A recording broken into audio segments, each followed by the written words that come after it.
नमस्कार दोस्तों, राशन के आज आपका स्वागत है। आज सुबह से ही सांचौर बंद का आह्वान सफल करने के लिए जनता सड़कों पर उतर गई और आगजनी की तस्वीरें भी आ रही है। सभी सड़कें बंद है, दुकानें बंद है, व्यवसाय सब ठप है। लोग सड़कों पर उतर गए हैं सांचौर जिला में निरस्त करने के बाद। क्या सरकार विचार करेगी? सोचने का विषय है, लेकिन अभी तक सरकार की तरफ से कोई इंस्ट्रूमेंट नहीं है। धरना प्रदर्शन में हजारों लोग शामिल हैं।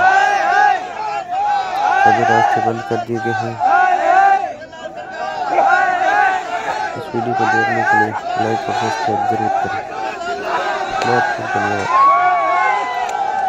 सांचौर की जनता संघर्ष कर रही है जिला बचाने के लिए, लेकिन सरकार की ओर से कोई ध्यान नहीं दिया जा रहा है। Please subscribe.